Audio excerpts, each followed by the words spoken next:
Hello दोस्तों, मैं हूँ रिंकू। आज हम पॉलिटी पढ़ने वाले हैं। सो अभी का जो न्यू टॉपिक है वो शुरू करने से पहले मैं आप लोग को ये बताना चाहता हूँ कि जो हम पहले क्लास में जो पढ़े थे गवर्नमेंट ऑफ इंडिया एक्ट 1919, वो थोड़ा ज़रूर पढ़ लीजिएगा ताकि उससे रिलेटेड हम अभी जो शुरू करने वाले हैं गवर्नमेंट इंडिया एक्ट ऑफ 1935, वो बहुत सारे चीज़ रिलेटेड है। माने मीन्स जो प्रीवियस एक्ट का जो कुछ लिमिटेशन था उसको सुधार करने के लिए हम जो ब्रिटिश पार्लियामेंट ने जो पास किए थे वो गवर्नमेंट इंडिया एक्ट ऑफ 1935, वो हम पढ़ेंगे। ठीक है, तो ठीक है, चलो शुरू करते हैं। आज का टॉपिक है हमारा government of India act, government of India act 1935। ठीक है, government of India act 1935। So learners, जो पहले जो हम पढ़े थे गवर्नमेंट इंडिया एक्ट ऑफ 1919, उनमें हम पढ़े थे कि जो प्रोविंस था, समझ में आ रहा है, जो प्रोविंस जो था उस टाइम में, उस एक्ट में क्या क्या आया था कि वो प्रोविंस लेवल में तुम्हारा डायरची का इंट्रोडक्शन किया गया था। समझ में आ रहा है क्या किया गया था? डायरची का इंट्रोडक्शन किया गया था। कौन से एक्ट में? तुम्हारा 1919 गवर्नमेंट इंडिया एक्ट में डायरची का इंट्रोडक्शन। क्या मतलब डायरची क्या होता था तुम्हारा कि जो सेपारेशन ऑफ पावर था तुम्हारा, एक था तुम्हारा ट्रांसफर सब्जेक्ट और एक था तुम्हारा रिजर्व सब्जेक्ट। ट्रांसफर सब्जेक्ट किनके हाथ में था? तुम्हारा इंडियन मिनिस्टर, जो इलेक्टेड इंडियन मिनिस्टर थे वो तुम्हारा उनके हाथ में था। तुम्हारा ट्रांसफर सब्जेक्ट्स था, जो तुम्हारा ट्रांसफर सब्जेक्ट मतलब क्या, जो एग्रीकल्चर था तुम्हारा, वो सब चीज़ में। और जितने भी तुम्हारा रिजर्व सब्जेक्ट था, लाइक तुम्हारा फाइनेंस हुआ, तुम्हारा लॉ हुआ, वो सब किनके हाथ में था? तुम्हारा ब्रिटिश ऑफिशियल्स के हाथ में था। तो प्रोविंस की बात हम करेंगे फिलहाल। अभी जो हमारा गवर्नमेंट इंडिया एक्ट ऑफ 1935 के समय में तुम्हारा प्रोविंस लेवल में क्या हाल था। ठीक है, तुम्हारा गवर्नमेंट इंडिया एक्ट ऑफ 1935 में तुम्हारा प्रोविंस का जो बात करेंगे अभी, तो उधर तुम्हारा जो पहले जो डायरची था, क्या था भाई? डायरची था, वो तुम्हारा एबोलिश कर दिया गया।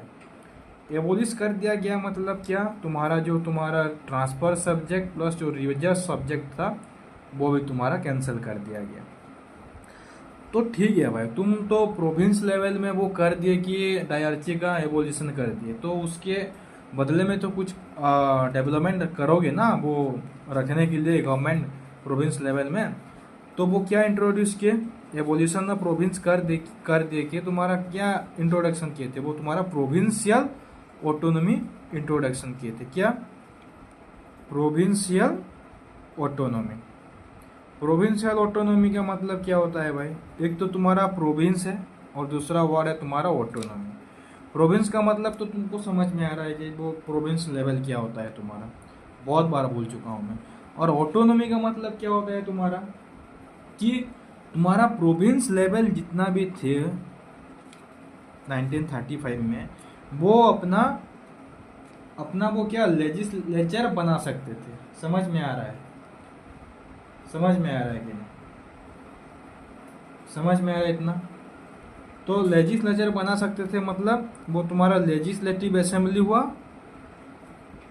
और एक था तुम्हारा लेजिस्लेटिव काउंसिल, वो सब बना सकते थे। तुम्हारा अपना खुद का लॉ बना सकते थे लेवल में। बट स्टिल तुम्हारा जो सुप्रीम अथॉरिटी था वो किनके हाथ में था? तुम्हारा ब्रिटिश गवर्नमेंट के हाथ में था। गवर्नर जो थे तुम्हारा और जो ब्रिटिश गवर्नमेंट था तुम्हारा, उनके हाथ में तुम्हारा सुप्रीम पावर, वो जो डिस्क्रिशनरी पावर था उनके हाथ में था। समझ में आ रहा है? प्रोविंशियल ऑटोनॉमी क्या है तुम्हारा, मतलब कौन सा चीज़ तुम्हारा प्रोविंस में एबोलिश कर दिया गया और क्या तुम्हारा इंट्रोडक्शन किया गया? Provincial autonomy. क्या भाई? Provincial autonomy. क्यों? क्यों कर दिया गया कि वो तुम्हारा जो राइजिंग डिमांड था उस समय में तुम्हारा आफ्टर तुम्हारा 1885 जो तुम्हारा आईएनसी का फॉर्मेशन हुआ, उस समय के बाद जो राइजिंग डिमांड था टुवर्ड्स द सेल्फ गवर्नेंस, उसको तुम्हारा नज़र में रख के ब्रिटिश गवर्नमेंट तुम्हारा प्रोविंशियल लेवल में क्या किए थे, डायरची का एबोलिश करके तुम्हारा प्रोविंशियल ऑटोनॉमी इंट्रोड्यूस किए थे towards greater self control in their own government. समझ में आ रहा है? बट इतना तो कर दिए, बट इसका भी लिमिटेशन था। क्यों लिमिटेशन था? कि जो तुम्हारा ग्रेटर पावर था तुम्हारा स्टिल वो तुम्हारा गवर्नर और ब्रिटिश गवर्नमेंट के हाथ में था। तुम्हारा प्रोविंस लेवल में तो वो तुम्हारा प्रोविंशियल ऑटोनॉमी का इंट्रोडक्शन किया गया ताकि तुम्हारा ग्रेटर क्या सेल्फ गवर्नेंस हो सके। समझ में आ रहा है? जितना भी तुम्हारा इलेक्टेड तुम्हारा लेजिस्लेचर थे एंड तुम्हारा काउंसिल ऑफ मिनिस्टर थे, जो तुम्हारा लेजिस्लेचर से तुम्हारा रेस्पॉन्सिबल रहते थे। समझ में आ रहा है? मतलब तुम्हारा लेजिस्लेचर बनाने का मतलब क्या है कि वो तुम्हारा प्रोविंस लेवल में अपना खुद का वो गवर्नमेंट एस्टेब्लिश कर सकती थी। ठीक है, तो समझ में आया? और तुम्हारा क्या, इधर तुम्हारा दो गवर्नमेंट बन गया, तुम्हारा प्रोविंस में और तुम्हारा सेंटर में। समझ में आ रहा है? तो अभी क्या होगा, हम इस एक्ट का थोड़ा ओवरलुक कर रहे हैं। अभी हम थोड़ा डीप में फिर जाएंगे कि डायरची का क्यों इंट्रोडक्शन हुआ, क्यों चाहिए था तुम्हारा, जो बात में फिर पढ़ेंगे। फेडरल फॉर्म ऑफ जो ऑल इंडिया फेडरेशन का जो हुआ था, वो प्रिंसली स्टेट क्यों वो सब रिपील किए थे उसको, मतलब ज्वाइन करने के लिए, वो सब भी देखेंगे। अभी हम पावर की बात करेंगे। पावर क्या कर दिया गया था तुम्हारा, जितना भी पावर था वो तुम्हारा डिवाइड कर दिया गया था। पावर डिवाइड किया गया था तुम्हारा, एक था तुम्हारा सेंटर, और एक था तुम्हारा प्रोविंशियल गवर्नमेंट। क्या था तुम्हारा? प्रोविंशियल गवर्नमेंट के रूल्स। समझ में आ रहा है? पहले जो 1990 में तुम्हारा डायरची में जो पावर डिवीजन हुआ था, वो तुम्हारा ट्रांसफर और रिजर्व, वो तो हटा दिया गया अभी। तो अभी जो पावर जो डिवाइड किया गया, वो तुम्हारा पावर क्या कहा गया? लिस्ट कहा गया। समझ में? और वो लिस्ट कितना तो था तुम्हारा? 3 था। कितना था तुम्हारा? 3 था। एक था तुम्हारा फेडरल, एक क्या था तुम्हारा, एक था तुम्हारा फर्स्ट था तुम्हारा फेडरल लिस्ट, दूसरा था तुम्हारा प्रोविंशियल लिस्ट। समझ में आ रहा है भाई? प्रोविंशियल लिस्ट, और तीसरा था तुम्हारा concurrent list.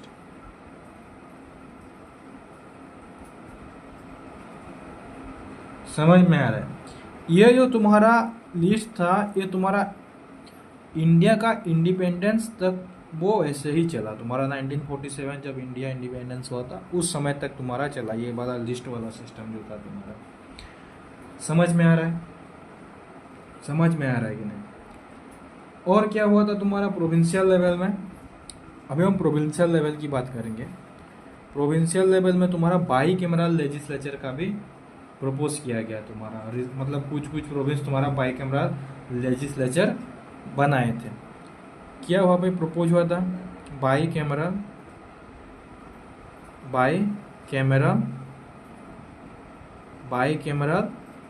Legislature.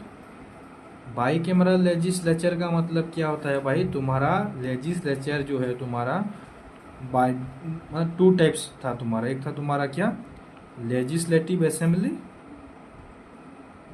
By cameral legislature का मतलब क्या? लेजिस्लेटिव असेंबली एक है तुम्हारा, और दूसरा है legislative council. Legislative assembly, legislative council, इन दोनों के जो तुम्हारा बाई कैमरल लेजिस्लेचर वो भी तुम्हारा प्रपोज किया गया कुछ प्रोविंस में। समझ में आ रहा है? कुछ प्रोविंसेस जो थे तुम्हारा वो रिसीव किए थे बाई कैमरल लेजिस्लेचर। बाईकैमरल अगर क्वेश्चन में आएगा तो क्या आएगा, तुम्हारा बाईकैमरल लेजिस्लेचर कौन से एक्ट में इंट्रोड्यूस किया गया था, प्रपोज किया गया था, तुम कर सकते हो गवर्नमेंट ऑफ इंडिया एक्ट 1935। समझ में आ रहा है, समझ में आ रहा है कि नहीं? ठीक है, अब हम थोड़ा वो जो इलेक्टोरेट जो तुम्हारा था वो तुम्हारा एक्सपांड कर दिया गया। समझ में आ रहा है, समझ में आ रहा है। जो इलेक्टोरेट जो थे तुम्हारा इलेक्टोरेट, वो तुम्हारा टोटल पॉपुलेशन के 10% जितना भी होगा उनको वो एक्सपांड कर दिए थे तुम्हारा। समझ में आ रहा है, समझ में आ रहा है। क्या हुआ था तुम्हारा, जो तुम्हारा इलेक्टोरेट को एक्सपांड कर दिए थे तुम्हारा, एक्सपांड हुआ था तुम्हारा, एक्सपांड किया था तुम्हारा इलेक्टोरेट 10% ऑफ द पॉपुलेशन वो कर दिया गया था तुम्हारा। ओके, 10% ऑफ द पॉपुलेशन को तुम्हारा इंक्रीज कर दिया गया था। समझ में आ रहा है।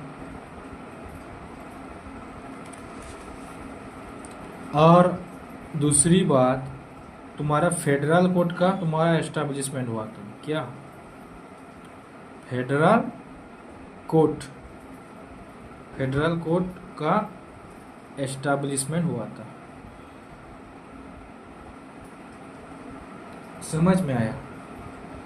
ये तुम्हारा प्रोविंस का बात थोड़ा हुआ, थोड़ा मिसलेनियस टॉपिक जो था तुम्हारा बाईकैमरल लेजिस्लेचर प्रोविंस को लेके, तुम्हारा इलेक्टोरेट का तुम्हारा सबसे तुम्हारा जो इम्पोर्टेंट बात है वो था तुम्हारा एवोल्यूशन ऑफ डायरेक्सी। इंट्रोडक्शन कौन सा एक्ट में हुआ था, 1990 में, 19 में। और तुम्हारा एवोल्यूशन कौन से एक्ट में हुआ था, गवर्नमेंट इंडिया एक्ट ऑफ 1935 में हुआ।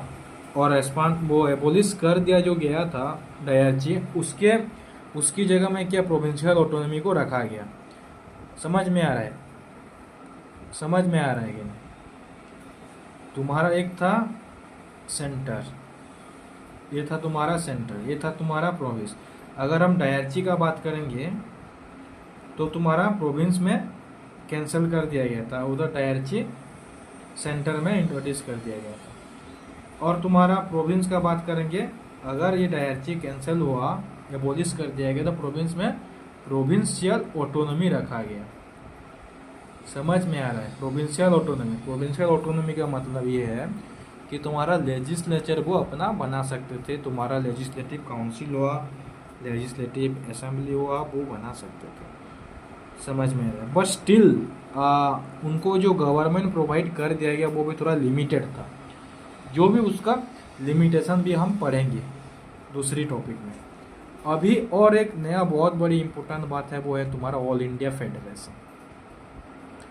ऑल इंडिया फेडरेशन क्या था तुम्हारा, इस एक्ट में तुम्हारा प्रपोज किया गया था। ऑल इंडिया फेडरेशन जो था, क्या था वो ऑल इंडिया फेडरेशन तुम्हारा। समझ में आ रहा है कि जो ये जो गवर्नमेंट इंडिया एक्ट 1935 था तुम्हारा हुआ, इसमें प्रपोज किया गया कि तुम्हारा ऑल इंडिया फेडरेशन बनाया जाए। किन दोनों को लेके, तुम्हारा एक था प्रिंसली स्टेट, प्रिंसली स्टेट जो स्टेट तुम्हारा प्रिंस, ब्रिटिश प्रिंस जो थे तुम्हारा, वो सब उन प्रिंसली स्टेट जो था तुम्हारा, प्रिंस जो होते थे स्टेट का, वो उनका जो स्टेट था, प्लस तुम्हारा जो प्रोविंस को मिला के हम तुम्हारा क्या करेंगे, ऑल इंडिया फेडरेशन। बट जो तुम्हारा प्रपोज किया गया ये, इसको लेके तुम्हारा रिएक्ट किए थे कौन, प्रिंसली स्टेट जो थे, अपोज कर दिए थे कि हम नहीं मिलेंगे, हम ज्वाइन नहीं करेंगे तुम्हारा ऑल इंडिया फेडरेशन को लेके। क्यों नहीं ज्वाइन करना चाहते थे तुम्हारा प्रिंसली स्टेट, समझ में आ रहा है, क्यों नहीं ज्वाइन करना चाहते थे तुम्हारा प्रिंसली स्टेट, क्यों अपोज कर दिए थे तुम्हारा। समझ में आ रहा है, क्योंकि उनको डर था, प्रिंसली स्टेट जो था, उन जो प्रिंस थे तुम्हारा स्टेट का, उनको डर था किस चीज़ का, कि उनका जो ऑटोनॉमी है वो लॉस हो जाएगा। लॉस अब क्या होगा तुम्हारा, ऑटोनॉमी। समझ में आ रहा है।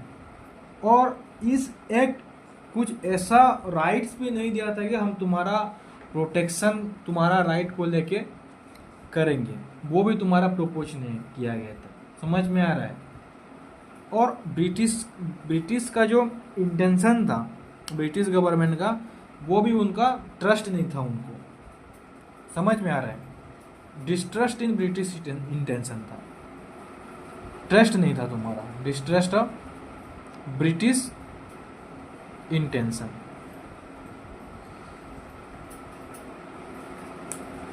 जो पहले बात किए थे कि लॉस ऑफ ऑटोनॉमी, उसको हम अगर देखेंगे, क्यों डर रहे थे कि ऑटोनॉमी नहीं होगा उनका। वो तुम्हारा इंडिपेंडेंट रूल कर रहे थे पहले, प्रिंसली स्टेट, तो उनका जो इंडिपेंडेंट रूल था वो सब कुछ क्या हो जाएगा, डाइल्यूट हो जाएगा, उनको नहीं मिलेगा। अगर वो ज्वाइन कर देंगे ऑल इंडिया फेडरेशन, सब तो पावर उनका ब्रिटिश हाथ में रह जाएगा। तो इसलिए वो ज्वाइन नहीं कर रहे थे। कौन? तुम्हारा प्रिंसली स्टेट। वो चाहते थे कि वो तुम्हारा जो उनका जो अथॉरिटी था एब्सोल्युटली वो सब उनके हाथ में रहे। कौन? उनके डोमेन में रहे, वो प्रिंसली स्टेट लोगों के डोमेन में रहे। बट इसलिए वो नहीं करना चाहते थे ज्वाइन। और दूसरा था, हम जो बात कर रहे थे, जो प्रोटेक्शन का जो गारंटी था वो उनको नहीं मिला था। किनको? वो प्रिंसली स्टेट को, कि हमारा तुम्हारा जितना भी प्रिविलेजेस है, जितना भी पहले था तुम्हारा प्रिंसली स्टेट, जो प्रिंसली रूलर्स का, वो सब हम भी सेफगार्ड करेंगे, वो तुम्हारा राइट्स को, वो भी तुम्हारा नहीं दिए थे। इसलिए वो भी तुम्हारा ऑल इंडिया फेडरेशन को ज्वाइन करने के लिए डर रहे थे वो लोग। समझ में आ रहा है? समझ में आ रहा है। और तुम्हारा दूसरी बात कि तुम तो ऑल इंडिया फेडरेशन बनाने की वो रखे हो, प्रपोज किए हो। अगर जो तुम्हारा इंडियंस लोगों का जो है, तुम्हारा सेल्फ गवर्नेंस का जो राइजिंग डिमांड है, उसको लेके भी वो डर गए थे। कौन? तुम्हारा नेशनलिस्ट लोगों का जो तुम्हारा राइजिंग डिमांड था सेल्फ गवर्नेंस की तरफ बढ़ने का, उसको भी देख के डर गए थे। कौन? तुम्हारा प्रिंसली स्टेट ज्वाइन करने के लिए। कुछ भी प्रोटेक्शंस नहीं था तुम्हारा उन लोगों का। समझ में आ रहा है? उनका वो सोवरेंटी जो पहले था वो तुम्हारा लूज हो जाएगा। इस चीज को लेके वो तुम्हारा प्रिंसली स्टेट ज्वाइन नहीं करना चाहते थे वो ऑल इंडिया फेडरेशन। इसीलिए इस एक्ट में ऑल इंडिया फेडरेशन बना ही नहीं। क्या? ऑल इंडिया फेडरेशन कभी हुआ ही नहीं, एग्जिस्ट हुआ ही नहीं, बन नहीं पाया। समझ में आ रहा है? जो तुम्हारा मेन जो फीचर्स था तुम्हारा 1935 का, वो हम डिस्कशन किए अभी। उसका लिमिटेशन पढ़ने से पहले हम थोड़ा रिकैप कर लेते हैं इसका। पहली बात हम पढ़े थे प्रोविंस जो पहले वाला एक्ट में था 1919, वो थोड़ा कंपेयर कर लिए थे कि जो पहले एक्ट में 1919 में हुआ था डायरेक्ची का इंट्रोडक्शन, वो तुम्हारा कैंसिल हो गया था, एबोलिश कर दिया गया। कौन से एक्ट में? 1935 में। डायरेक्ची तुम्हारा कैंसिल, क्या इंट्रोड्यूस कर दिया गया? Provincial autonomy for the greater control of their self government in provincial level. समझ में आ रहा है? कौन? प्रोविंस लोगों का। समझ में आ रहा है। और दूसरी बात क्या है? तुम्हारा ऑल इंडिया फेडरेशन का प्रपोज कर दिया गया था। कौन तुम्हारा रिएक्ट किए थे इसमें ज्वाइन नहीं करने के लिए? बोले प्रिंसली स्टेट। क्यों नहीं किए थे वो तुमको बता दिया मैंने अभी।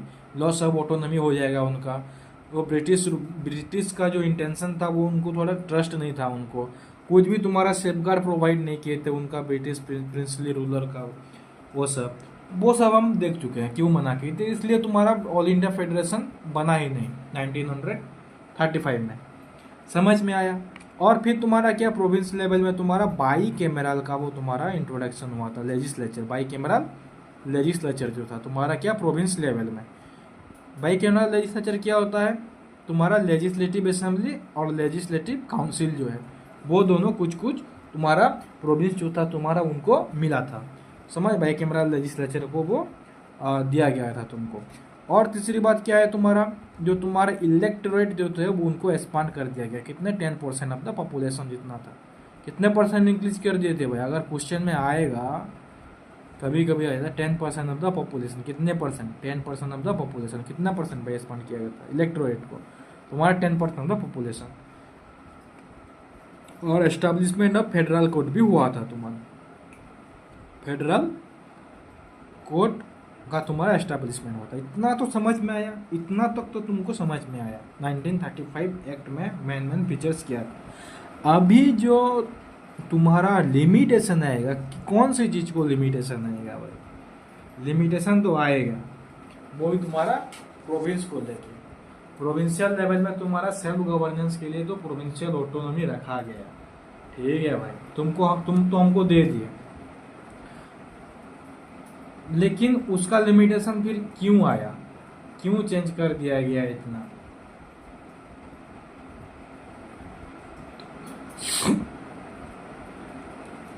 क्यों डायरेक्टली तुम्हारा जो इंट्रोडक्शन हुआ था वो तो तुमको बता दिया था मैंने, हुआ मिनिस्टर के अंडर तुम्हारा वो सब मिनिस्टर लोग तुम्हारा क्या करेंगे प्रोविंशियल लेवल में। तुम्हारा प्रोविंशियल ऑटोनॉमी जो बनेगा, जितने भी तुम्हारा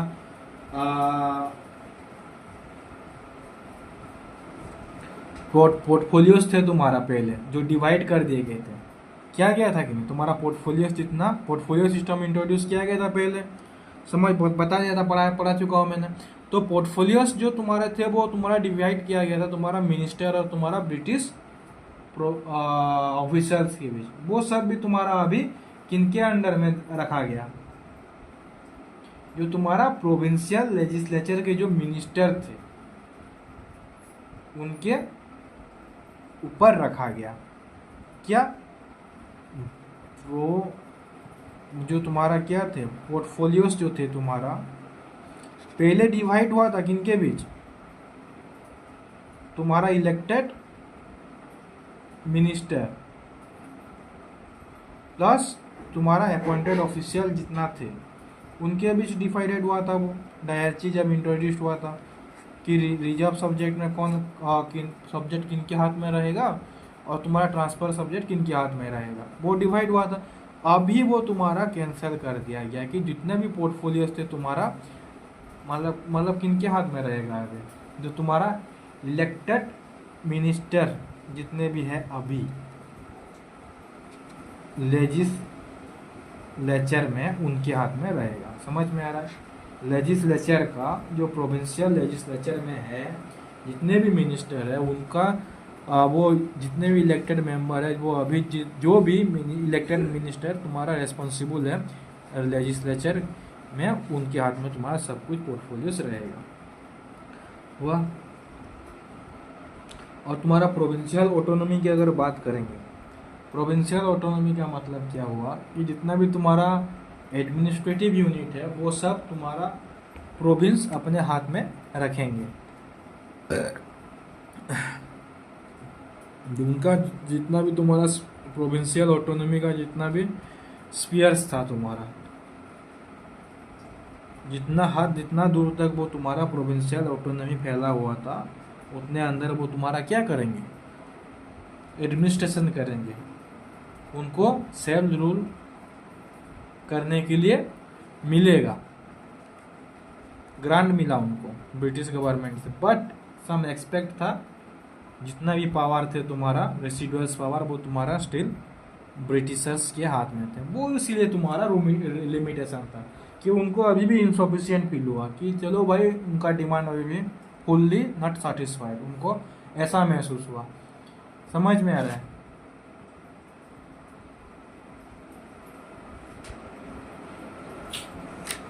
समझ में आया इतना।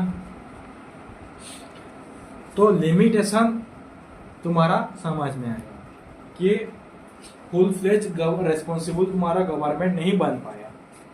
क्यों तुमको तो प्रोविंशियल ऑटोनॉमी प्रोवाइड किया गया ना, लेकिन तुमको फुल पावर नहीं दिया गया, स्टिल रेसिडुअल्स पावर उनके हाथ में था। किनके हाथ में तुम्हारा भाई, ब्रिटिश गवर्नमेंट के हाथ में था तुम्हारा। इसीलिए वो तुम्हारा वो अच्छे से तुम्हारा क्या नहीं कर पा रहे थे, सेटिस्फाई नहीं थे वो लोग।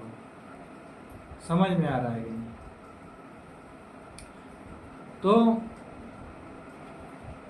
हम अभी देखिए कि 1900 तुम्हारा 35 का तो तुम्हारा वो बात और एक बार हम जल्दी थोड़ा रिकैप कर लेते हैं। 1935 ये तुम्हारा फीचर्स था, हुआ इतने इतने फीचर्स थे तुम्हारा।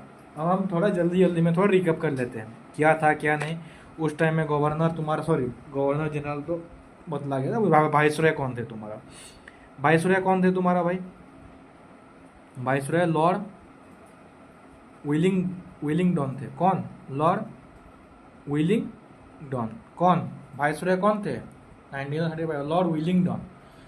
और ये जो तुम्हारा 1935 वाला जो एक्ट था तुम्हारा, रेस्पॉन्सिबल गवर्नमेंट बनाने के लिए इंडिया में, जो तुम्हारा इतना बड़ा जो रिफॉर्म्स लाए थे वो मतलब आज तक जो पढ़े हैं हम, समझ में आ रहा है जितना भी एक्ट पढ़े हैं, सबसे ज़्यादा और इम्पोर्टेंट एक्ट है ये। क्यों, जितना भी तुम्हारा रेस्पॉन्सिबल गवर्नमेंट बनाना था वो क्या लाए थे भाई, ब्रिटिश पार्लियामेंट 321 सेक्शंस तुम्हारा इंट्रोड्यूस किए थे, 321 सेक्शन एंड तुम्हारा 15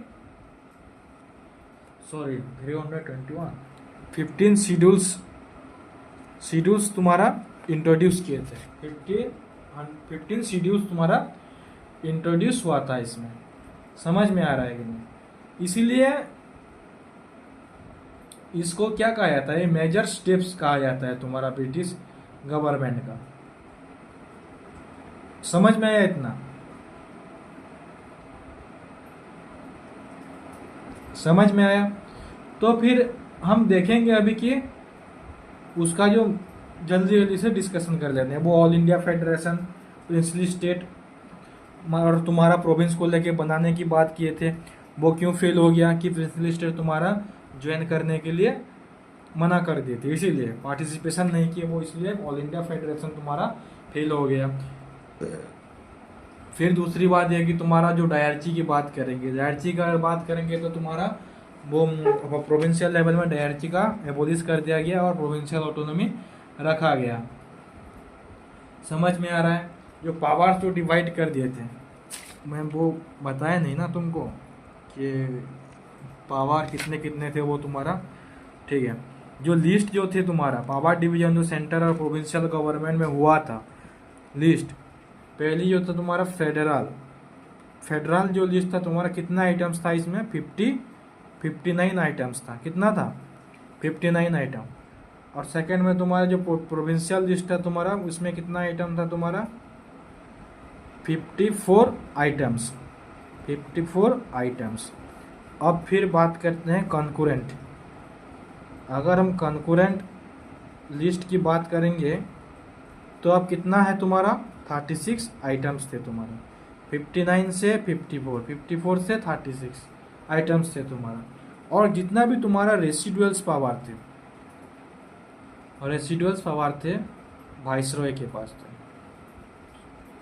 समझ में आ रहा है, रेसिडुअल्स पावर्स अगर क्वेश्चन में आता है भाई, रेसिडुअल्स पावर किनके हाथ में था, वाइसरॉय के हाथ में। ये थोड़ा याद रख लेना। 59 आइटम, 54 आइटम से प्रोविंशियल में, कॉन्करेंट में 36 आइटम से। और रेसिडुअल्स पावर जो थे सोनली इन द हैंड ऑफ तुम्हारा वाइसरॉय के हाथ में था। समझ में आया इतना, समझ में आया, ठीक है। वाइसरॉय के हाथ में था रेसिडुअल्स पावर, किनके हाथ में था, वाइसरॉय के हाथ में था। जो लिस्ट डिवाइड हुआ था सेंटर और तुम्हारा प्रोविंशियल गवर्नमेंट में, जो 3 लिस्ट थे वो आइटम्स तो डिवाइड हो गया, और जितना भी तुम्हारा रेसिडुअल्स पावर था वो किनके हाथ में था, वाइसरॉय। और वाइसरॉय कौन थे भाई, लॉर्ड विलिंगडन थे। कौन, लॉर्ड विलिंगडन, डॉन थे ना वो, इसीलिए डॉन पावर जो है मिला, वैसे भी तुम याद कर सकते हो। डॉन के हाथ में था। डॉन कौन से एक्ट में थे भाई, लॉर्ड विलिंगडन। उनका जो विल होगा वो डन का जो विल होगा वो करेंगे, मतलब लॉर्ड, वो रेसिडुअल्स पावर उनके हाथ में था सब तुम्हारा। समझ में आ रहा है, प्रोविंशियल ऑटोनॉमी तुम्हारा इंट्रोड्यूस हुआ। बाइकैमरलिज्म जो तुम्हारा इंट्रोड्यूस हुआ था प्रोविंस में, कुछ प्रोविंस, मैंने बताया था कुछ प्रोविंस तुम्हारा को मिला था बाइकैमरलिज्म, और वो प्रोविंस थे तुम्हारा। बाइकैमरलिज्म जो था तुम्हारा कितने प्रोविंस में इंट्रोड्यूस हुआ था, 6 प्रोविंस में। कितने प्रोविंस में भाई, 6 प्रोविंस में। एक था तुम्हारा बंगाल, बंगाल से नहीं, हम बॉम्बे मद्रास पहले से पढ़ते आ रहे हैं। पहले बॉम्बे रखेंगे, फिर मद्रास रखेंगे।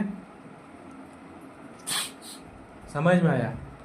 बॉम्बे, बॉम्बे है, मद्रास है, बॉम्बे मद्रास बंगाल। और तुम्हारा 3 हो गया। 4 नंबर है तुम्हारा बिहार में, 5 में तुम्हारा आसाम, 6 में तुम्हारा यूनाइटेड प्रोविंसेस। जितने थे यूनाइटेड प्रोविंसेस। जो बाइकैमरलिज्म इंट्रोड्यूस हुआ था वो 6 प्रोविंस में। एक थे बॉम्बे, मद्रास, बंगाल। ये तो तुमको पहले से पढ़ते आ रहे हैं 3 प्रोविंस का नाम, वो ऐसा ही याद हो जाएगा। बिहार, आसाम और यूनाइटेड प्रोविंस जितना भी थे वो तुमको याद रख लेना थोड़ा। और क्या हुआ था? सेपरेट इलेक्टोरेट का भी इंट्रोड्यूस हुआ था। क्या हुआ था भाई? Separate electorate. सेपरेट इलेक्टोरेट किनके लिए? डिप्रेस क्लास जितने भी थे, जो तुम्हारा शेड्यूल कास्ट हुआ, डिप्रेस क्लास जो तुम्हारे थे शेड्यूल कास्ट हुआ, फिर वुमेन लोगों के लिए और लेबर।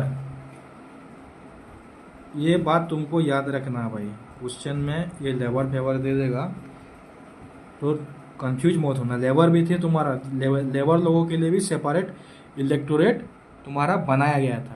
वुमेन लोगों के लिए क्वेश्चन में से चाइल्ड लग देगा ना, और वो तुम्हारा स्टेटमेंट में वो गलत हो जाएगा। ये सबको तुमको ग्लिच करने के लिए चाइल्ड रख देगा, लेबर थे या नहीं वो ऐसे पूछ देता है। तो कंफ्यूज, तुमको सीधा याद रखना है डिप्रेस क्लास जो थे तुम्हारा schedule class, women and labour. समझ में आ रहा है? उनके लिए सेपरेट इलेक्टोरेट बना दिया गया था।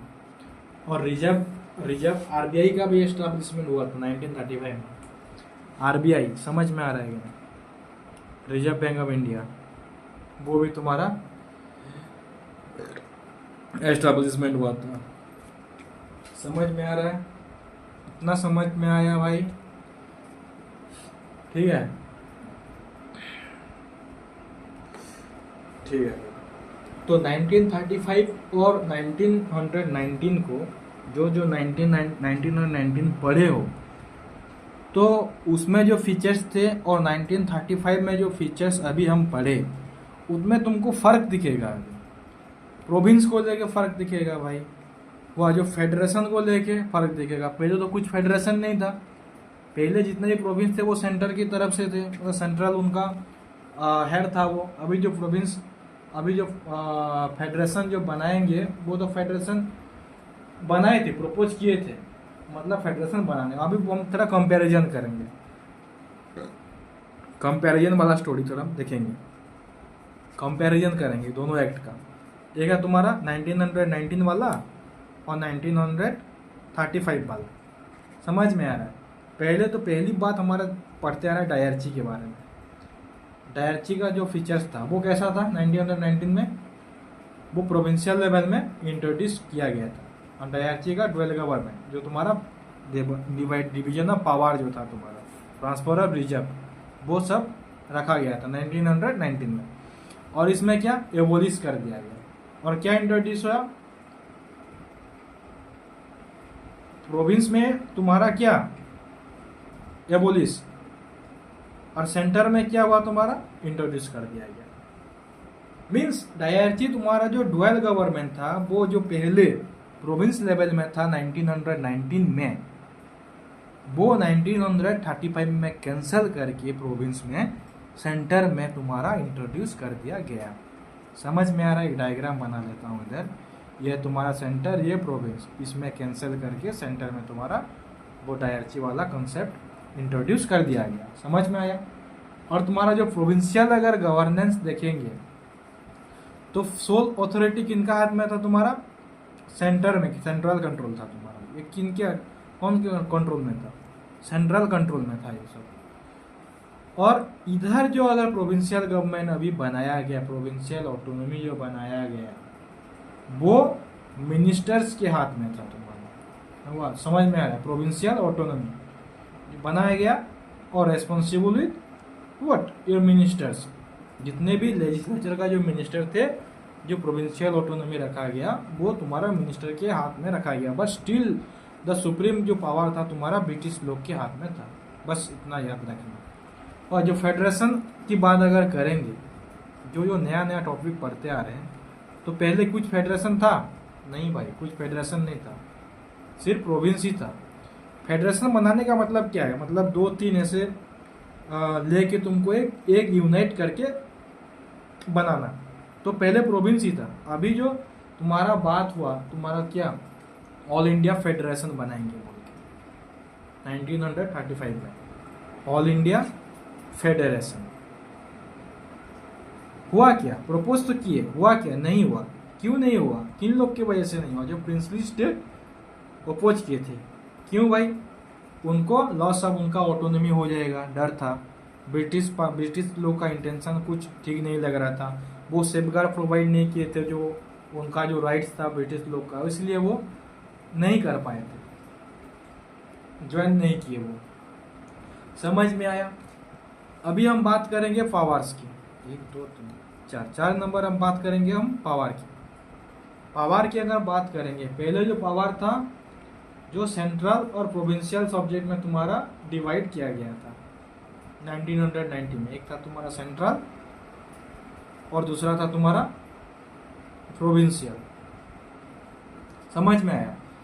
और अभी जो बात होगी भाई, जो पहले था वो सब्जेक्ट में था, पावर को सब्जेक्ट ही कहा जाता था 1990 में, अभी लिस्ट में डिवाइड कर दिया गया। जो तुम्हारा डायरेक्टिंग जो था पहले रिजर्व ऑफ ट्रांसफर में, वो सब पावर के लिए था ना, वो कैंसिल कर दिया गया अभी, और लिस्ट में बनाया गया, लिस्ट में कन्वर्ट। एक था तुम्हारा फेडरल में कितने थे आइटम्स, 59 आइटम्स, और तुम्हारा सेकेंड में था प्रोविंशियल में कितना था तुम्हारा 54 आइटम्स, और तुम्हारा थर्ड में कॉन्करेंट में कितना 36,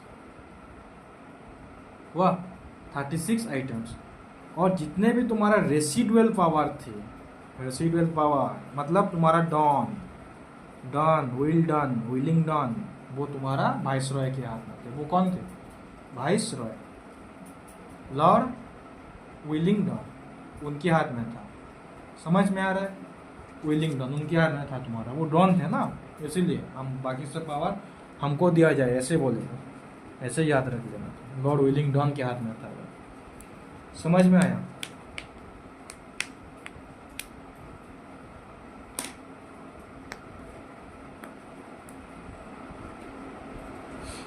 अगर हम लेजिस्लेचर की बात करेंगे,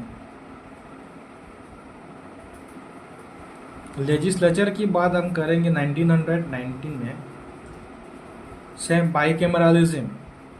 बाईकैमरालिज्म तुम्हारा सेंटर में ही था 1990 में। समझ में आ रहा है। जो तुम्हारा सेंटर वाला, जो सेंट्रल लेजिस्लेटिव काउंसिल वाला कॉन्सेप्ट जो है तुम्हारा, लेजिस्लेटिव काउंसिल लेजिस्लेटिव असेंबली वाला कॉन्सेप्ट जो है, वो तुम्हारा 1919 में सेंटर में ही बस था, सेंटर में ही था बस। अभी उसको एक्सपांड करके प्रोविंशियल लेवल में भी लाया गया। समझ में आ रहा है, एक्सपांड करके तुम्हारा कुछ सिलेक्टिव प्रोविंस में भी लाया गया। कितने प्रोविंस में लाया गया था भाई, 6 प्रोविंस में बताया था। बॉम्बे, मद्रास, बंगाल तो भूलना ही मत कभी। बॉम्बे, मद्रास और बंगाल, और था तुम्हारा आसाम और तुम्हारा यूनाइटेड प्रोविंसेस जितना थे। समझ में आ रहा है। और एक था तुम्हारा बिहार। इन 6 प्रोविंस में तुम्हारा बाइकैमरालिज्म को इंट्रोडक्शन किया गया था। 6 province, Bombay, Madras, Bengal, Assam, Bihar and your United Provinces, 6 province में तुम्हारा किया गया था। समझ में है इतना, समझ में है कि नहीं। अभी हम जो लेजिस्लेचर की बात की है, अभी हम वो तुम्हारा सेंटर में था पहले 1919 में, और अभी तुम्हारा एक्सपांड करके प्रोविंस में भी लाया गया। समझ में आया इतना? ठीक है भाई। तो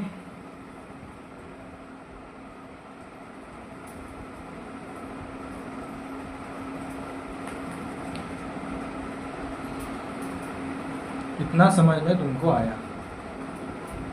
ठीक है, ये था तुम्हारा 1935 वाला एक्ट।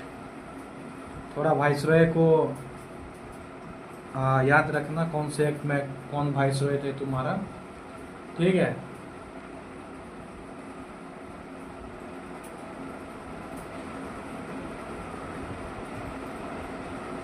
वो थोड़ा तुम याद रख लेना भाई। अब हम दूसरे एक्ट पढ़ेंगे। कौन से एक्ट? इंडियन इंडिपेंडेंस एक्ट पढ़ेंगे। इंडियन इंडिपेंडेंट एक्ट पढ़ेंगे। कौन से एक्ट पढ़ेंगे भाई? तुम्हारा 1947 वाला। फाइनली हम स्वाधीन की तरफ आ गए हैं, आ पहुँचे हैं। हमारा लास्ट एक्ट है ये, इंडियन इंडिपेंडेंस एक्ट।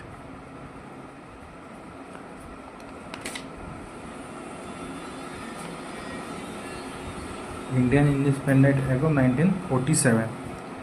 ठीक है, अब हम ये इंडियन इंडिपेंडेंस एक्ट 1947 की बात करेंगे। अभी थोड़ा इंडिपेंडेंट की अब और हम आ पहुँचे हैं अभी। समझ में आया?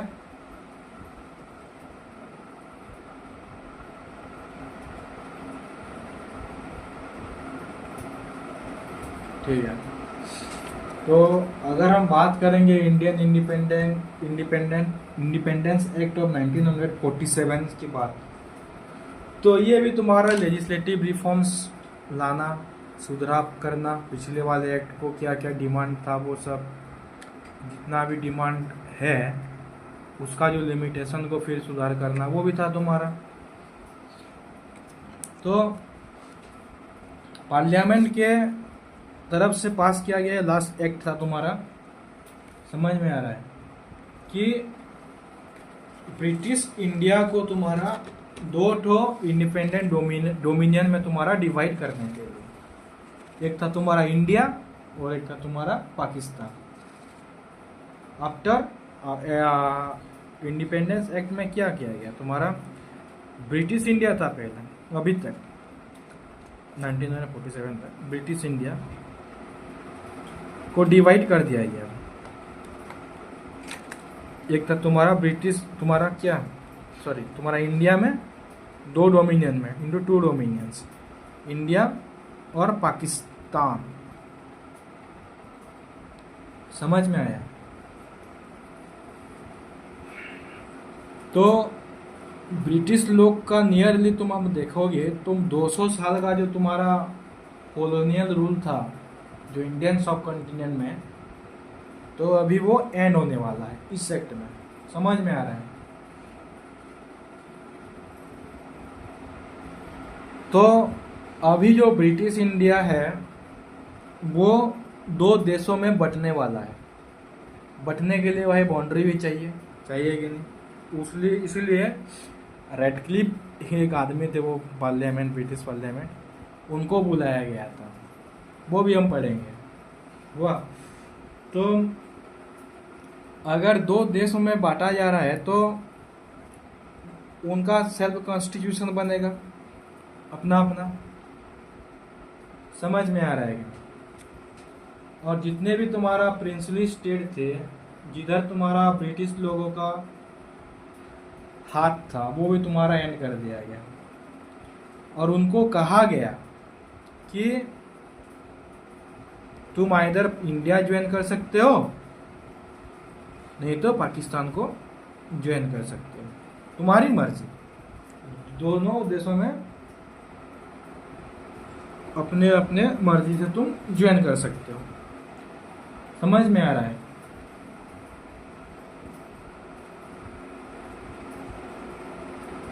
तो ये था तुम्हारा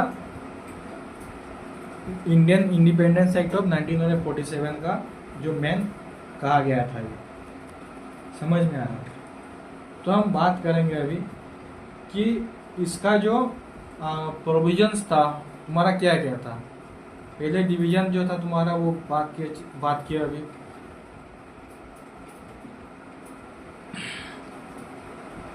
अब बात होगी तुम्हारा प्रोविंस का। एक था तुम्हारा पंजाब वाला और तुम्हारा बंगाल वाला पार्टीशन हुआ था।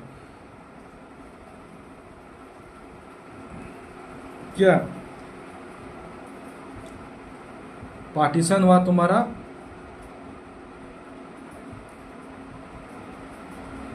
प्रोविंस का। कौन सी दो प्रोविंस? एक था तुम्हारा बंगाल, दूसरा था तुम्हारा पंजाब। समझ में आ रहा है? उन दोनों का तुम्हारा पार्टिसिपेशन हुआ था और तुम्हारा पार्टीशन हुआ था, पार्टीशन हुआ था। और तुम्हारा जो प्रिंसली स्टेट का जो था तुम्हारा ऊपर जो तुम्हारा ब्रिटिश गवर्नमेंट का जो क्या बोल सकते हो तुम्हारा जो डोमिनियन था वो भी तुम्हारा एंड हुआ और उनको कहा गया कि तुम अपनी मर्जी से, अपने लोगों की मर्जी से तुम अपना ज्वाइन कर सकते हो, इन दो देशों में ज्वाइन कर सकते हो, इधर इंडिया और पाकिस्तान में तुम ज्वाइन कर सकते हो। और क्या कौन सा जो एम्परर ऑफ इंडिया जो कहा जाता था वो टाइटिल ब्रिटिश मोनार्च को भी तुम्हारा एंड कर दिया गया। समझ में आ रहा है? और जितना भी तुम्हारा जॉइंट प्रॉपर्टी भी था तुम्हारा, जैसे भी हम घर में जो भी लोग अलग अलग नहीं रहते, प्रॉपर्टी हुआ तुम्हारा जितना भी एसेट हुआ, जो जैसे जैसे डिवाइड होता है वैसे तुम्हारा दो देश में बंटवारा किया गया, डिवीजन कर दिया गया। समझ में आ रहा है? और तुम्हारा सेक्रेटरी ऑफ स्टेट जो रखा गया था इंडिया के लिए, उसको भी तुम्हारा एंड कर दिया गया। क्या कर दिया गया? एंड कर दिया गया।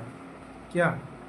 सेक्रेटरी ऑफ स्टेट जो थे उनको भी तुम्हारा एंड कर दिया गया था इसमें। समझ में आ रहा है? ठीक है। तो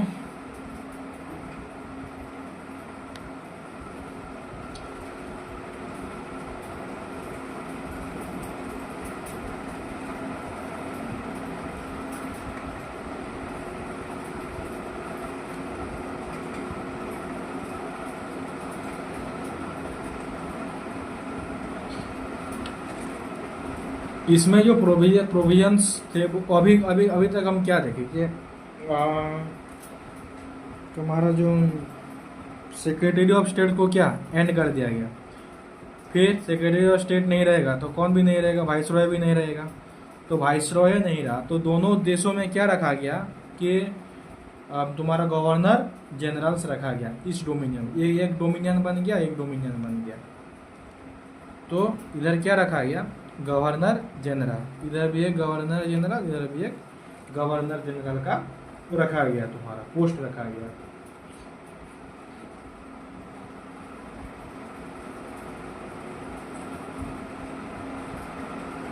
समझ में आया?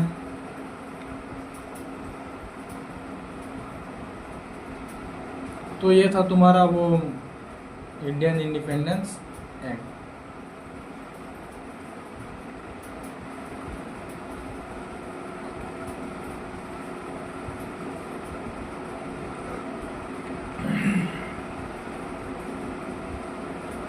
ठीक है भाई। तो इंडियन इंडिपेंडेंस एक्ट में तो उतना कुछ, वो पार्टीशन वाला हम बात करेंगे हाँ, इसमें जो वाइस रॉय थे तुम्हारा, लास्ट कौन थे तुम्हारा? Lord Mountbatten was the viceroy during the Independence Act of 1947. You can answer it. Lord Mountbatten. Lord Mountbatten थे तुम्हारा।